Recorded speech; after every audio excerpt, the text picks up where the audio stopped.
You ask Tiger to solve. This deals with linear equations with one unknown. The final result is y equals 17/12. Let's solve it step by step. Group all constants on the right side of the equation. Subtract 19/12 from both sides. Group like terms. Combine the fractions. Combine the numerators.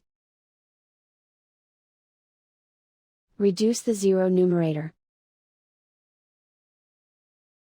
Simplify the arithmetic. Convert the integer into a fraction. Combine the fractions. Combine the numerators. And so the final result is y equals 17/12.